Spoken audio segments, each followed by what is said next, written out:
आसक्त हुआ कि मृग योनि को प्राप्त हुए। तदुपरांत फिर भगवान ने दया की तो ब्राह्मण पुत्र के रूप में जन्म लिया और जड़ की मानिंद वो विचरण करते थे। जड़ भरत कहलाए। ये वही जड़ भरत हैं जिन्होंने राजा रहुगण को भी ब्रह्म ज्ञान का दान दिया। पंचम स्कंद जड़ भरत की कहानी से सुसज्जित है। इसी स्कंद के अंतर्गत श्री सुखदेव मुनि जी महाराज से राजा परीक्षित एक प्रश्न पूछते हैं कि नरकों की मार से बचने का क्या कोई उपाय है? अगर एक इंसान अपने जीवन में बहुत बुरे कर्म कर ले और यह निश्चित हो कि उसे नरक ही मिलेगा, तो क्या नरक से बचा जा सकता है? श्री सुखदेव मुनि जी महाराज ने कहा, हाँ। परीक्षित ने पुनः प्रश्न पूछा, क्या कोई ऐसा उदाहरण आपके पास है जिस बात को प्रमाणित करे कि कोई नरकों की मार से बच गया हो? तो इस प्रश्न का उत्तर देते हैं षष्ठम स्कंद के अंतर्गत। षष्ठम स्कंद में श्री सुखदेव मुनि जी महाराज कहते हैं कि अजामिल कन्नौज में निवास करता था। उसके पिता प्रमृष विद्वान ब्राह्मण, आध्यात्मिक ज्ञान से संपन्न और राज दरबार की उच्च पदवी पर सुशोभित थे। उन्होंने अजामिल को अच्छी शिक्षा दिलवाई। उसका विवाह गुणवान परिवार की एक संभ्रांत कन्या के साथ कर दिया। अजामिल शील, तैतिक्ष इत्यादि गुणों का खजाना था। श्री गुरु भक्तमाल सटीक में यहां तक भी कहा गया है, और यह बात मैंने संतों महापुरुषों के मुख से भी श्रवण की है, कि अजामिल के पास ब्रह्म ज्ञान था और अजामिल के गुरुदेव ने उन पर आज्ञा लगाई थी कि अगर मेरे दर्शनों की अभिप्सा तुम्हारे अंदर जन्म ले तो कभी शहर के बीच में से मत आना, शहर के बाहर से आना। अजामिल ने अपने गुरु की आज्ञा का पालन किया, लेकिन एक दिन अजामिल के मन ने खेल खेल लिया। मन का स्वभाव क्या है? चंचलता। वो तो खेल खेलता ही है, और साधक इसलिए साधक कहलाता है कि वो अपने मन को साधने का प्रयास करता है। मेरा मन सध जाए और सदा के लिए अपने गुरु के, अपने प्रभु के चरण कमलों में टिक जाए। अजामिल अपने मन को अभी साध रहा था, मन ने खेल खेला और अजामिल ने उसी मार्ग पर पांव रखा जिस मार्ग पर गुरु ने चलने से मना किया था। और अजामिल ने शहर के बाहर न जाकर शहर के बीचों बीच जाना स्वीकार किया, तो एक वेश्या को वृत्ति करते देख लिया। इस दृश्य ने अजामिल के मन को पतन के गहन गह्वर में धकेल दिया। अजामिल मन ही मन वेश्या का चिंतन करने लगा। जो मन गुरु की स्मृतियों में डूबा हुआ था, जो मन गुरु की लीलाओं का स्मरण किया करता था, आज वो ही मन वेश्या का चिंतन कर रहा है। और अजामिल वेश्या के पास जाने लगा और वेश्या का होकर रह गया। अजामिल ने वेश्या की मनोकामना को पूर्ण करने के लिए एक साहसी कार्य किया। अपने घर से बहुत सारे आभूषण चुरा लिए। यूं इसे साहसी कार्य नहीं कहना चाहिए, ये दुस्साहसी कार्य था। साहसी कार्य कौन से होते हैं? जैसे गंदी बस्तियों में धनहीन होने के बावजूद भी वहां स्वच्छता का अभियान लागू करना या स्वच्छता के अभियान को जन्म देना, ऐसी बस्तियों में जागृति लाने का प्रयत्न करना, यह साहसी कार्य है। युवाओं को नशे से मुक्त करने का प्रयास करना, यह साहसी कार्य है। पिछड़े इलाकों को उत्थान की तरफ ले जाना, यह साहसी कार्य है।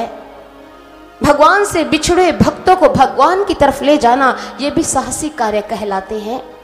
लेकिन दुस्साहसी कार्य कौन से होते हैं? चोरी करना, डकैती डालना, कत्ल करना, यह दुस्साहसी कार्य है।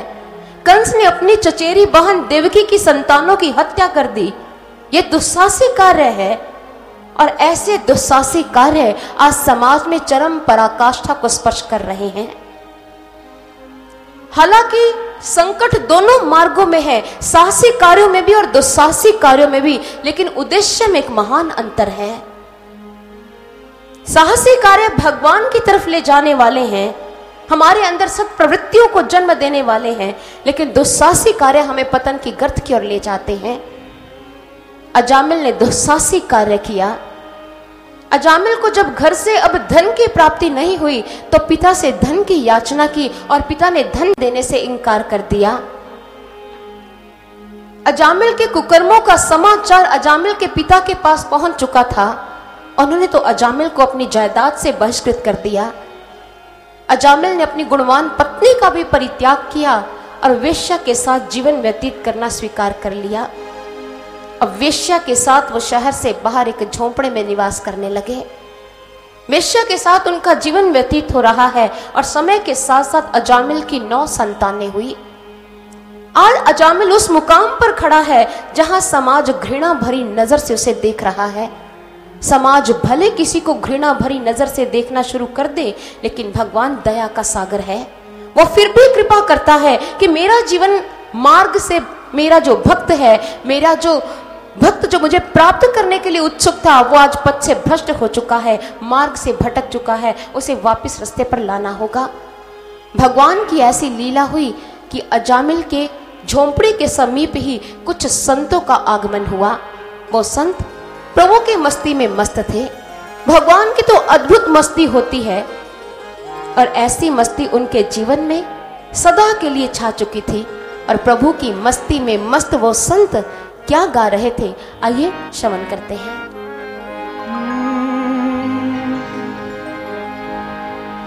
जात पात नहीं संतों की, ना ही नगर और ग्राम, मृत्यु लोक में आते हैं, ओ मृत्यु लोक में आते हैं वो, देने ब्रह्म ज्ञान।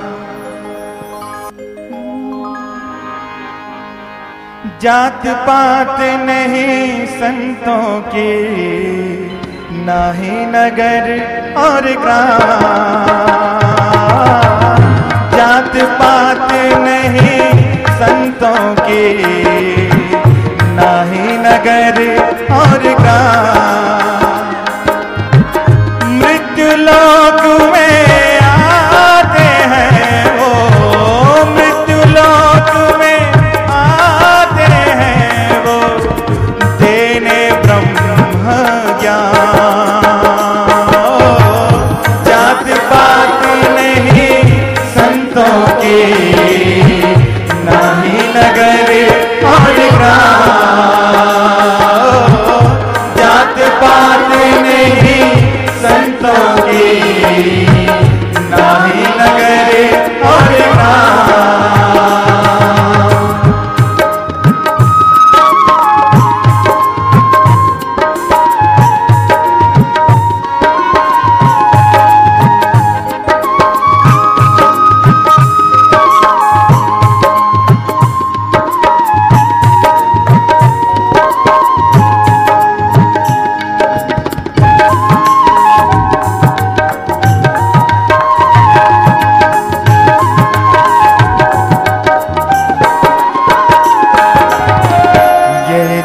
जोगी बाला फेरा, बैठ सदा नहीं रहना रे, बैठ सदा नहीं रहना रे, बैठ सदा नहीं रहना। ओ बहता पानी निर्मल रहता, ठहर कहीं मत जाना रे, ओ ठहर कहीं मत जाना, ओ ठहर कहीं मत जाना। अच्छे कर्म की पूंजी ले संग, अच्छे कर्म की पूंजी ले संग, जाना अपने